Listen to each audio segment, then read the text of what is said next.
Hi guys! Happy New Moon! New Moon ngayon, 3 o'clock, 3 a.m. Actually, I woke up at exactly 3 a.m. and realized it's the new moon in Taurus. And I have no, I have no idea kasi hindi naman ako nagbabantay ng new moon ngayon. But yeah, I just realized when I look at my calendar na today is a new moon and it's the time to set new intentions. Also, it's May 12. This is the message for May 12. Today is Wednesday. Mamaya meron tayong Wednesdays with B. So I hope you're going to join me sa live mamaya dito rin sa channel ko sa YouTube at 9 o'clock. Okay? So, dito tayo sa message for the day. I have something to may kwento muna.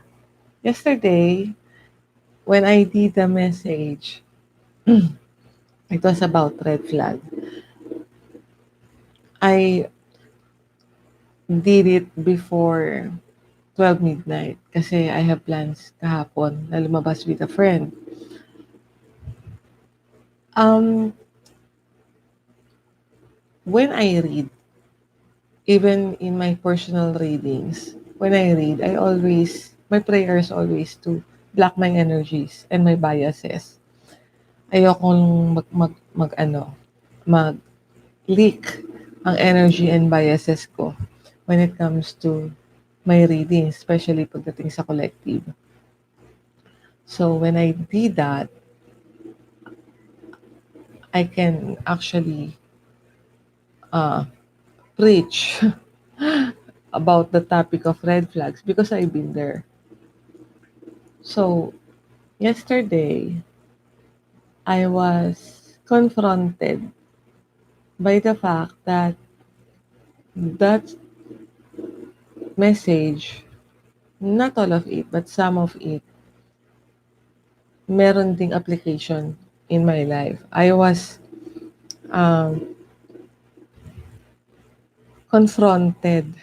Kumbaga, parang pinapa-acknowledge sa akin ng universe that I too had been ignoring red flags with certain relationships with friends, family members, and that was shown to me yesterday. So, nakakatuwa lang kasi nung na-realize ko that today is the full moon, that reading started kasi when I did a Scorpio in full moon. Nagkaroon siya ng culmination from the full moon to the new moon. Bago mag-new moon, it has been done for me. That phase of the lesson. So I hope dun sa mga nakarelate sa video kahapon, I hope na meron din kayong matutunan. It is easier for me to acknowledge the lesson because I've been there. Alam ko na mahirap para sa mga nag-start pa lang na maging aware. So, just hang on there, guys. Meron din katapusan. Parang moon cycle lang yan. Pabago-bago ng phase. Pero at the end of the day, it will be from full moon, it will uh, wane towards the new moon again. Then it's another cycle. It's another cycle. You know. Okay, start na tayo sa reading. So what we had is the fates. The fates is about preordained events in our lives. Mga bagay na hindi natin kontrolado. Alam niyo yung serenity prayer, yung give me the serenity to accept the things that I cannot change and to change the things that I can and to know the difference in between, right? I'm not sure if ganun talaga exactly, but that's the gist. So, there are things in this life na talagang hindi na natin mababago eh. Mga ugali ng mga tao that we deal with, sitwasyon ng isang kumpanya, wala tayong control doon. It's all in the boss. Sa family, hindi natin mababago kahit na ugali ng magulang, kapatid. We cannot change those until they decide, yung mga energies that are concerned, until they decide that they want to change, wala tayong magagawa. Right? Now,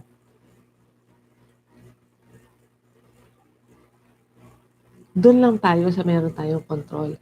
How we react to a certain situation when it's happening to us. That will make the difference. Okay? The message in a battle, kahapon, nakuha ko din to, but in reverse. Now it's in the upright. So this is about asking the universe for the signs. Okay? Pag meron kang isang bagay that you want to be clear about, just ask the universe and believe that the signs or yung answers will come to you. Sometimes they comes, I'm sorry.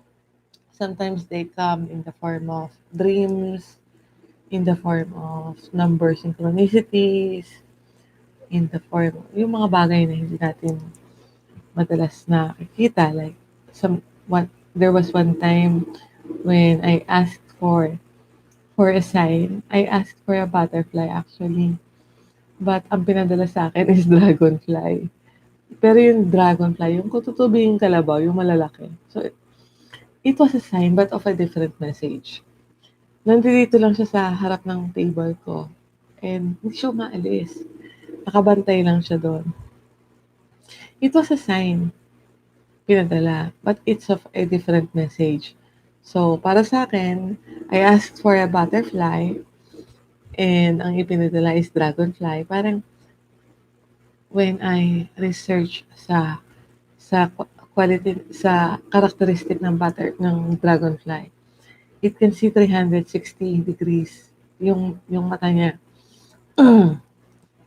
So parang there are things that I should look at. Ano ba to? My throat chakra is being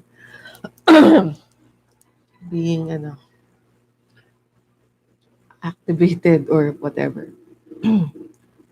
So parang there is something na I have to look at sa 360 angle.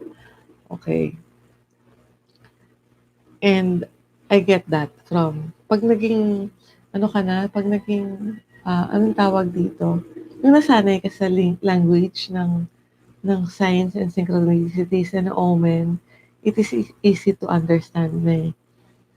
Okay, so you ask kung merong isang bagay that you are uh, hin- um, struggling with, isang bagay na hindi mo makontrol, you ask for a sign to guide you. And the universe will send that to you. And then the last card is about mending.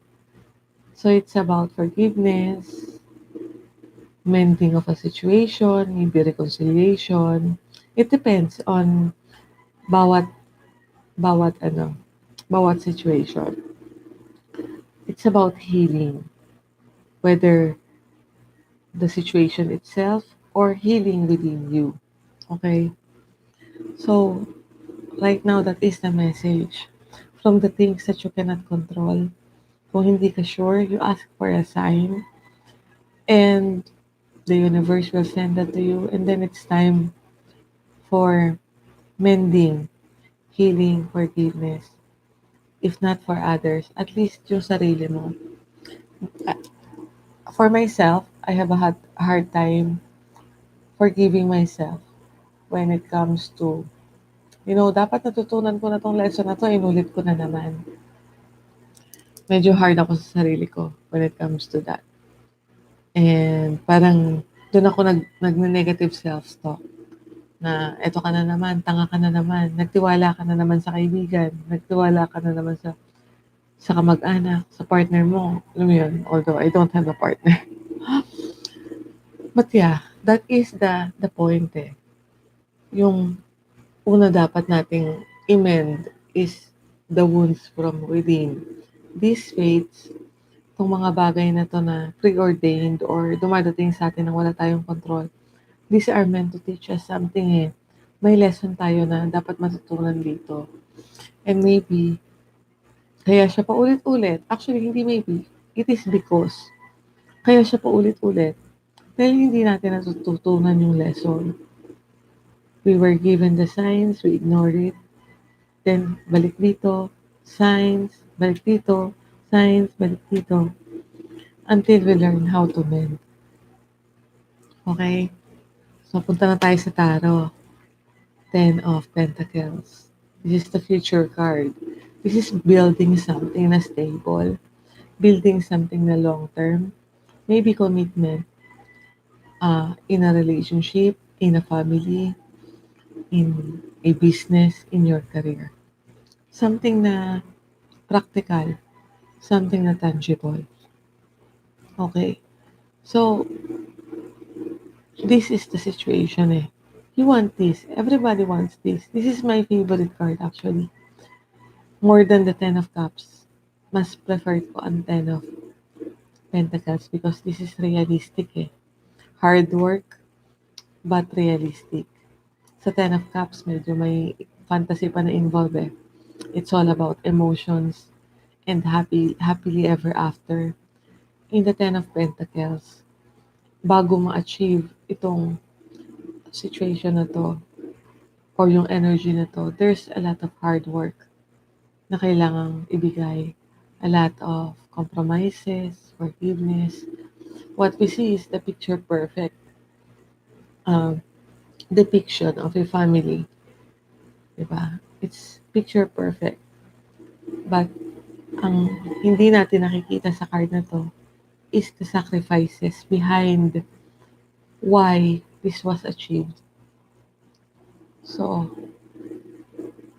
this is a ano eh, a culmination of a hard work. Resulta ng hard work. And many things, so many things in between. Sacrifices and sufferings before these people can achieve this. This is a life well lived. So ito yung situation. The blockage is the Nine of Pentacles. Very good energy, the Nine of Pentacles. This is about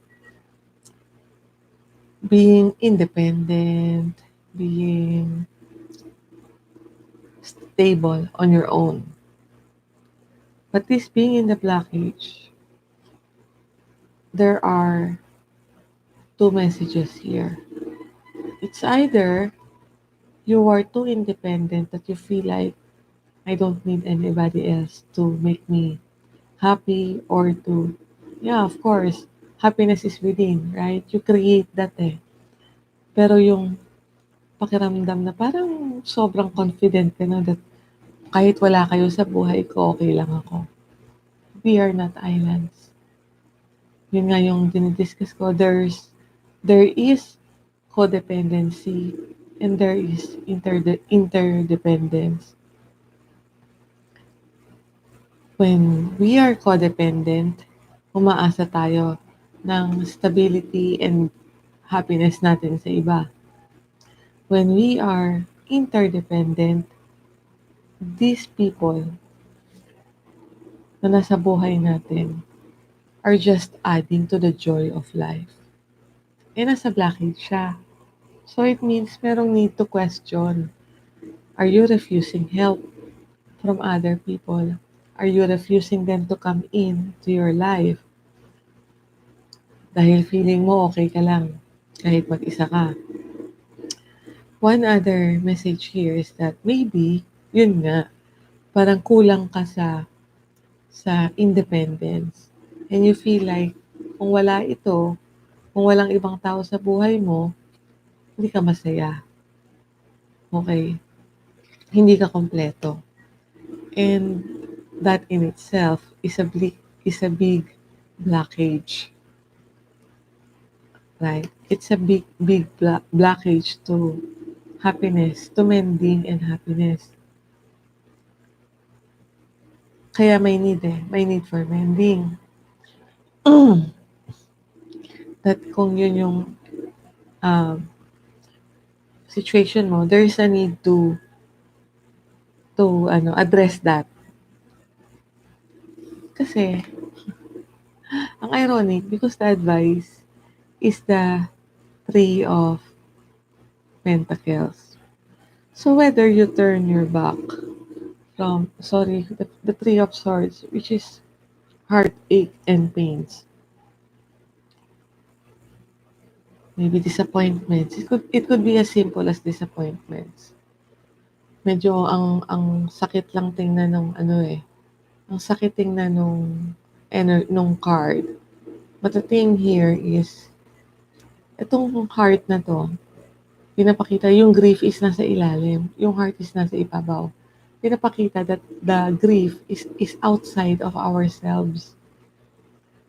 It's not within ourselves. We can feel that, yes, but it's coming from the outside. And the swords are about our thoughts. So the things that we feel in our heart is created by our thoughts. Yung perception natin of what this should be, of how this should be, and how we are blocking ourselves from getting the life that we want in the future because this is a future card. So, what is this telling us?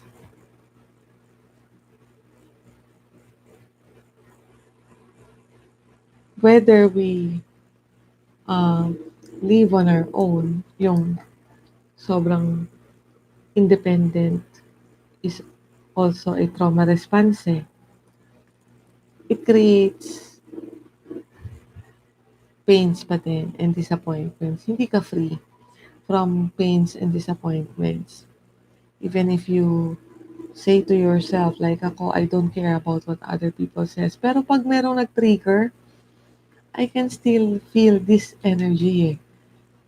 Alam mo yun, pag may nag-trigger, I can still feel disappointment and pains. Wala namang immune dito. Even if you choose to be alone and independent, or if you choose to be dependent to your family, to your business, to your career, sa worth mo, kung dito nakadepende ang worth mo, hindi tayo free dito. This is a part of our life. Now, how we deal with this pain, doon nagkakaiba. Doon nagkakaroon ng difference. Are we going to allow this to hold us back? Or are we going to allow this to create something new? To create freedom for ourselves, to create a new energy, to get this dream, no matter what. Kasi di ba, this dream, this is hard work eh. A culmination of hard work and pains and sufferings. Hindi to puro tawanan lang at kainan at reunion ng pamilya. Hindi to. Maraming kwento sa likod nito. Kasama na itong, this is a part of life.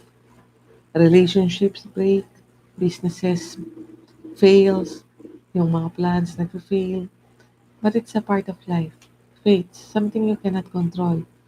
But you can learn from that. Okay.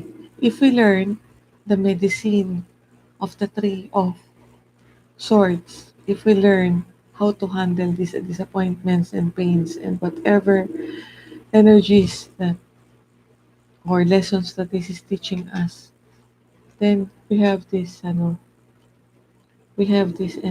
the Knight of Wands, which is pursuing our passion.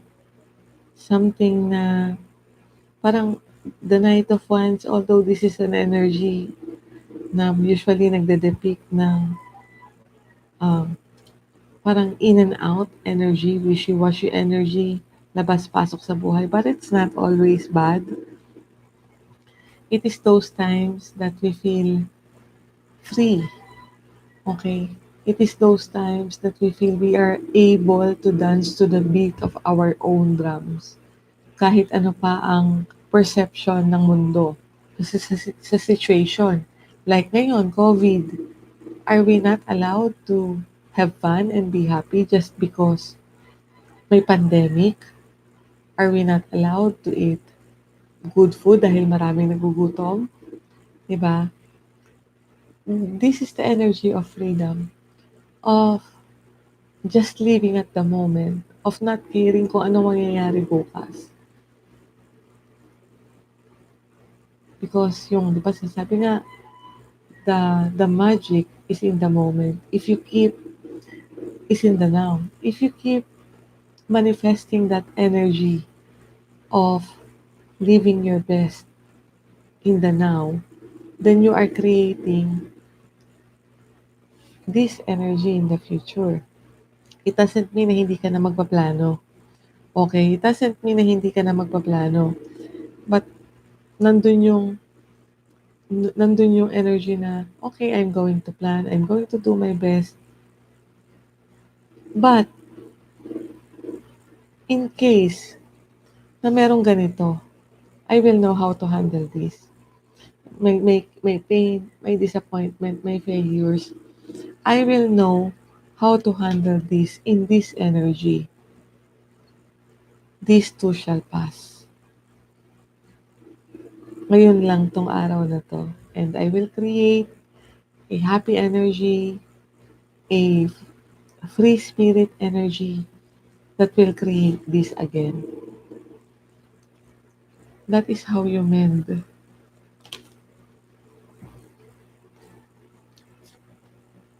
the issues in your life. You don't dwell on this forever. You don't dwell on the pain.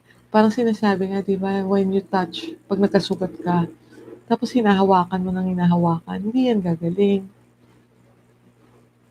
You have to allow it to dry and to heal on its own. Kasi pag tinatch mo ng tinatch yan, hindi yan gagaling. If you keep on going back to this narrative of, oh, he hurts me, oh, binetray ako ng family ko, oh, kasi meron akong mga business. If you keep on telling those narratives to yourself again and again and again, nakakulong ka na lang dito. But if you accept the fact that there are things that you cannot control, and you just have to learn from that and start again, then you are creating this energy, the freedom to enjoy the moment. And that in itself is mending. Okay? So, tingnan natin. Underlying energy. Okay. The underlying energy is the Knight of Swords. This is about saving the situation. Parang, in this deck, the Knight of Swords is somebody na feeling niya he can save the day. Napaka-confident niya sa sarili niya that he can save the day. So, nagra-rush siya towards the situation. Yeah, kasi gusto niyang i-rebuild ano man tong nawala.